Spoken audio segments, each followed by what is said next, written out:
नमस्कार, आप देख रहे हैं रिप्रेजेंट इंडिया न्यूज़ और मैं हूं मनीषा श्रीवास आपके साथ। राष्ट्रवादी कांग्रेस पार्टी शरद पवार गुट प्रभाग क्रमांक 3 वाड़ी के अधिकृत नगर सेवक पद के उम्मीदवार गौरव चंद्रकांत लांडगे ने हमारे रिप्रेजेंट इंडिया न्यूज से बात करते हुए अपने चुनावी मुद्दों पर विस्तार से बात की। तो आइए देखते हैं हमारे रिप्रेजेंट इंडिया न्यूज की यह खास रिपोर्ट।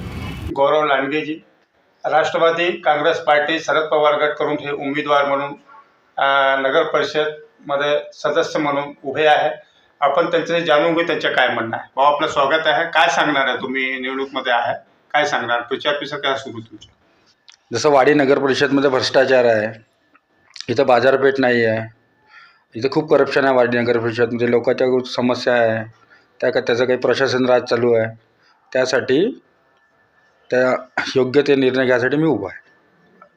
तुम्ही या अगोदर काय सामाजिक कार्य केलेले आहे? मी खूप सामाजिक कार्य केले। गणपती बसवला, सार्वजनिक कामं, लोकांच्या सुखदुःखात जातो, मंदिरात काम करतो, लोकांचे अनेक प्रश्न सोडवतो मी। जे कोणी ज्याला काही मदत लागेल त्याला मदत करतो, असं मी सामाजिक कार्य करत राहतो।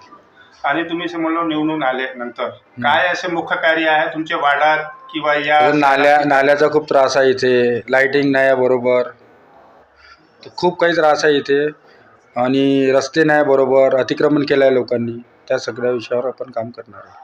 तुमचे विरोधी पक्षामध्ये भारतीय जनता पार्टीचे उमेदवार उभे आहे आणि इतर पक्षाचे उमेदवार प्रचार प्रसार करत आहे। तुम्हाला काय वाटते, प्रतिसाद कोणाला तुम्हाला भेटू शकते का? जनता तुम्हाला मत देणार का? देईल, नक्कीच देईल। मला माझं काम योगदान पाहून मला नक्कीच मत देईल। आणि या वाडी शहरात भारतीय जनता पार्टीच्या या भागाचे जे हिंगणाचे आमदार आहेत ते समीर मेघे आहे, त्यांच्या म्हणणं आहे की ज्यांचे जे उमेदवार आहेत त्यांचे जे उभे आहे अध्यक्षसाठी किंवा मेंबर जे आहे त्यांच्या सगळा पॅनल निघणार आहे असं त्यांचं म्हणणं आहे। सभामध्ये त्यांनी म्हटलं आता त्यांना वाटत आहे जसं आता चालू आहे देशात, कुणाला वोट द्या बीजेपीलाच पडेल, त्या हिशोबाने ते म्हणत असतील, त्या हिशोबाने त्यांना वाटत आहे। पण आता काय वाडीत काय त्यांनी काय केलं? इथं दवाखाना नाही आहे, काहीच नाही। इतक्या वर्ष आमदार राहून 10 वर्ष झाले, त्यांनी काय केलं? काहीच नाही केलं। या वाडी शहरात मुख्यमंत्रीची सभा झाली, बावनकुळे मुख्यमंत्रीची सभा याच्यासाठी झाली का ते भिले ते, त्यांचं जर एवढं शिवर होतं तर मुख्यमंत्र्याची सभा कशासाठी झाली असते? बरोबर। आमचं तर एकही नाही आला, कोणीच नाही आला जो आतापर्यंत। त्या लोकांना एवढी काय कोणा कशाची भीती आहे? त्यासाठी मुख्यमंत्र्याची त्यांनी सभा लावली, पण त्याचं उत्तर आता मिळेल त्यांना 3 तारखेला। त्यांचं म्हणणं आहे की बा या भागात झोपडपट्टीचे जे वाटप करायचे आहे, ते पट्टे वगैरे वाटप आहे, त्यांनी आश्वासन दिले आहे की आम्ही झोपडपट्टीचे वाटप करू। बीजेपी आश्वासनच देते, अजून काही करते थोडी ना।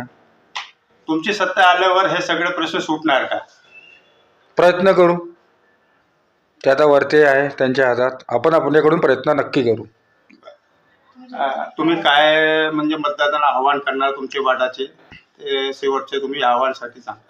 आता माझ्या विरोधी जे आहे ते पैसेवाले लोक उभे आहेत, ते जर पैसे खर्च करत आहे आता तर ते खरंच ते यांची कामं करणार आहे का? जनता मला ज्यांच्या मनात आहे तर ते नक्कीच मला मदत करतील। माझं नाव गौरव चंद्रकांत लांडगे, मी प्रभाग क्रमांक 3 मधून राष्ट्रवादी काँग्रेस व शरद पवार गटाकडून उमेदवारी मला दिली, त्याबद्दल त्यांचे सर्वांचे आभार आणि तुमचे पण। तुमचे चुनाव चिन्ह काय आहे? तुतारी वाजवणारा माणूस। येणाऱ्या 2 तारखेला तुतारी या चिन्हासमोर बटन दाबून मला प्रचंड बहुमताने विजयी करा, असं मी सगळ्यांना आवाहन करतो।